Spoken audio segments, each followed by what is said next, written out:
दूसरे भाग में हमने देखा कि शेखर, चंद्रिका और ग्रामीण खुशी खुशी गांव वापस आ गए। वे सुख से रह रहे थे। तभी फिर से एक मुसीबत आ गई। एक दिन जब चंद्रिका घर पर अकेली थी, एक भिखारी दरवाजे पर आया और उसने कहा, भिक्षाम देहि, अंदर कौन है? पुकार सुनकर चंद्रिका बाहर आ गई। अंदर आ जाइए और जितना चाहे उतना खा लीजिएगा। अंदर आ जाइए। मैंने सुना था तुम्हारी दयालुता के बारे में, आज अपनी आंखों से देख भी लिया। यही दे दो। ऐसी कोई बात नहीं, आप अंदर आ जाइए। चंद्रिका उस भिखारी को घर के अंदर ले आई। भिखारी ने भरपेट खाया, चंद्रिका को धन्यवाद दिया और चला गया। लेकिन वो भिखारी जानबूझकर उस घर में एक कांच की बोतल छोड़ गया। चंद्रिका ने देखी तो अरे, इस बोतल में क्या है? चंद्रिका ने वो बोतल खोल दी और तुरंत वो उस बोतल में जैसे अंदर खिंच गई और बंद हो गई। जिस भिखारी ने ये नाटक किया था वो दरवाजे के पास ही खड़ा था। वो एक जादूगर में बदल गया।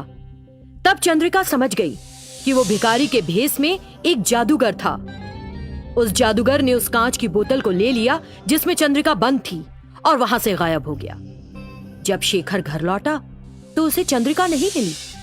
उसने सोचा कि वो कुछ लेने के लिए बाहर गई होगी। इस बीच शैतानों का मुखिया और कुछ अन्य शैतान चंद्रिका से मिलने के लिए शेखर के घर आए। उन्हें देखकर शेखर ने कहा, स्वागत है, आइए बैठिए। शेखर, हमें यहाँ आए काफी समय हो चुका है। चंद्रिका कहाँ है? मुझे लगता है कि वो कुछ लेने बाहर गई है।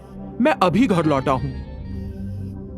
जब वे घर पर बातचीत कर रहे थे, दूसरी ओर जादूगर चंद्रिका को यातना दे रहा था। तुम कौन हो? तुमने मुझे क्यों कैद कर रखा है? इस तरह मुझे क्यों तड़पा रहे हो? मुझे छोड़ दो।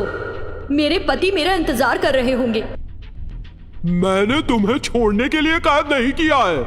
मैं एक अमीर आदमी बनना चाहता हूँ। तो कहा होता कि पैसे चाहिए, मैं तुरंत दे देती।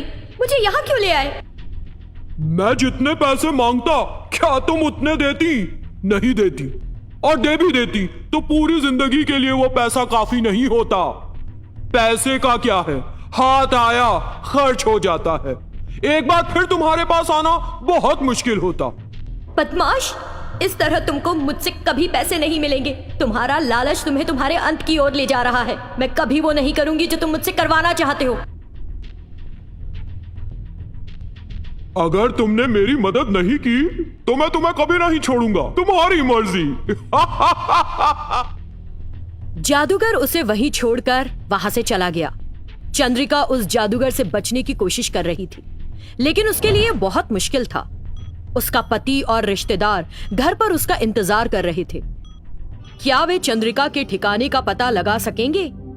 अगर पता लगा भी पाए तो क्या वे उस जादूगर से चंद्रिका को मुक्त कर पाएंगे? जानो कहानी के अगले भाग में। चंद्रिका की असलियत पता पड़ने पर ग्रामीणों ने उसे वहां से भगा दिया। शेखर ने उन ग्रामीणों को फटकारा और चंद्रिका की तलाश में निकल गया। तलाशते हुए वो एक जंगल में घुस गया। चंद्रिका, तुम कहाँ हो? ये मैं हूँ, शेखर। मैं तुमसे मिलने आया हूँ। एक बार मेरे सामने आओ। इस तरह वो चंद्रिका को पुकार रहा था, लेकिन उसे जंगल में कोई नहीं मिला। कई घंटे इसी तरह घूमते रहने के बाद उसने चंद्रिका को एक स्थान पर बैठकर रोते देखा। उसे देखकर शेखर को बहुत खुशी हुई और वो उसके पास जाने लगा। उससे पहले कुछ शैतान चंद्रिका के पास पहुंच गए और कुछ कहने लगे। चंद्रिका, तुम यहाँ क्यों बैठी हो? रो क्यों रही हो? इतने साल कहाँ रही? वापस क्यों आई हो? चंद्रिका ने दुखी मन से सब कुछ बता दिया। मूर्ख, मैंने तो तुमको पहले ही आगाह किया था कि मनुष्य विश्वास के लायक नहीं होते। वे बस हमारा इस्तेमाल करते हैं। ये सच है, लेकिन सब लोग ऐसे नहीं होते। मेरे पति को इस बारे में पता नहीं है, इसीलिए मेरे साथ ऐसा हुआ। क्या नाप शनाप बक रही हो? तुम्हारा पति? लगता है तुमने अपने बारे में कुछ ज्यादा ही सोच लिया। तुम एक शैतान हो और वो एक इंसान है। दुश्मनी के अलावा हमारा और उनका कोई रिश्ता नहीं होता। फिर दूसरी शैतान जो चंद्रिका की बहन थी, उसने कहा, देखो चंद्रिका, हम शैतान हैं और वो मनुष्य। यदि तुम दोनों के बीच पति पत्नी का संबंध है तो ये भगवान की रचना के विरुद्ध है। खैर, जो होना था सो हो गया। आप लोग गलत कह रहे हैं। प्यार न केवल लोगों के बीच मौजूद है, लेकिन हर किसी को प्यार करने का अधिकार है। प्रेम किसी से भी हो सकता है। शैतानों के सरदार को गुस्सा आ गया। क्या तुम्हें मेरी बात समझ नहीं आती? मुझे मत मारो, मुझे मत मारो।